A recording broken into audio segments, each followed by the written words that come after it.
अगले दिन भी सुबह जल्दी उठने के लिए ट्राई किया था, लेकिन फिर से पॉसिबल नहीं हुआ। तो फिर से मैं प्लान भी करता हूँ। इस बार ट्रैवल एकदम स्मूथ सा होता है, सब टाइम पर। लेकिन जब मैं ग्राउंड पर पहुंच जाता हूँ तो ना ही सर आए थे, ना ही नेट्स लगने वाले थे। अभी इतना दूर आया हूँ तो कुछ ना कुछ तो करके ही जाऊंगा। यहाँ पर मैंने टाइम को यूटिलाइज किया, जैसे कि मैंने आपको बोला आपको 200% देना ही होगा। तो मैं लगभग 2 किलोमीटर भागा, एक्सरसाइज की, कैच प्रैक्टिस करके घर चला गया। घर जाते सर का फोन आया और बोले तुझे एक क्लब ऐड करना है तुरंत, संडे को मैच है। तो मैंने फटाफट प्रोसेस करके क्लब ऐड कर दिया। अगले दिन यानी कि सैटरडे को मैंने पूरा रेस्ट किया था और पूरे दिन में मैंने सिर्फ 2 स्पून पीनट बटर खा के सो गया। लेकिन साला मैंने रेस्ट इतना किया था कि पूरी रात मुझे नींद नहीं आई थी। सुबह का अलार्म पूरी तरह से सेट था। Alarm set for 5:45 a.m. 4 hours and 12 minutes from now. 5:45 को उठ के फटाफट रेडी होके फिर से 2 स्पून पीनट बटर खा के निकल गया।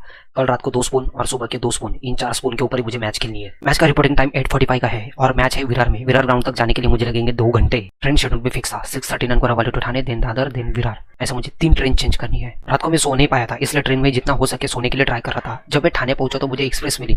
एक्सप्रेस मेरा 10 मिनट से गिर गई। एक्सप्रेस में भी जगह ढूंढ के मैं सो गया 15 मिनट के लिए। दादर स्टेशन से जब विरार फास्ट पकड़ी तो वो मुझे 15 मिनट जल्दी पहुंचाने वाली थी। साला संडे के दिन भी भीड़, जाते वक्त और आते वक्त भी। लोगों को मजा आता है क्या संडे के दिन भी ट्रैवल करने को? स्टेशन से ग्राउंड तक का डिस्टेंस लगभग 2.5 किलोमीटर है, वॉकिंग डिस्टेंस 35 मिनट्स। जैसे कि मेरी videos struggle of my cricket journey के ऊपर है, यानी कि 0 income 0 money in my account.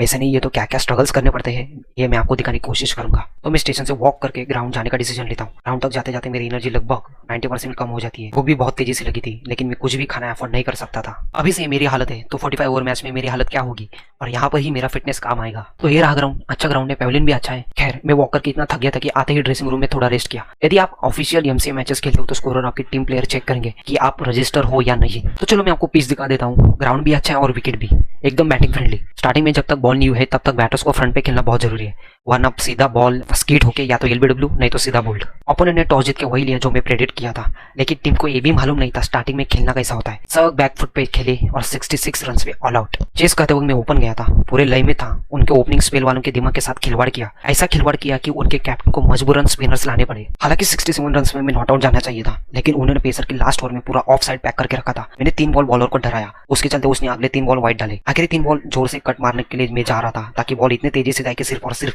Glenn Philip ही हाथ डाल सके। तीसरी और उसके स्पेल की आखिरी बॉल उसने स्लो डाली और मैंने जज भी किया, उसने ऑफ में बॉल डाली। मैंने सिर्फ बॉल को टच किया ताकि बॉल फील्डर के सीधा हाथ में ना जा सके, बट अनफॉर्चुनेटली उसने पैर के अंगूठे के ऊपर ही मेरी कैच पकड़ ली। कभी कभी आपको किस्मत ने भी साथ देनी चाहिए। इस पूरे मैच के एनालिसिस में आपको अगले वीडियोस में बताऊंगा मैंने ऐसा क्या किया था कि पेसर ने सिर्फ 3 ही ओवर डाले। हालांकि वे लोग नॉन स्ट्राइकर को अच्छे बॉल डाल रहे थे। टॉस जीत के क्या करना होता है, हारने के बाद क्या माइंडसेट होना चाहिए, ये सब बताऊंगा। हमें अच्छा और पेट भर लंच भी मिलता है, आप देख सकते हो। लेकिन मैंने एज अ पनिशमेंट के तौर पर कुछ भी नहीं खाया था सिवाय छाछ के। भूखा और ऊपर से इतनी धूप, फिर भी मैं वापस चल के स्टेशन चला गया। मेरे अंदर ताकत ही नहीं बची थी, इतना दिन भर मैंने कैलोरीज लॉस्ट की थी। ओवरऑल दिन में मैं 8 किलोमीटर चला। घर पहुंचते ही मेरी हालत एक डेड बॉडी की तरह हुई थी। मेरी वीडियोस इतनी बड़ी है क्योंकि डेस्टिनेशन इतना दूर और उसमें स्ट्रगल्स भी बढ़ गया। और वीडियोस के लिए बने रहना।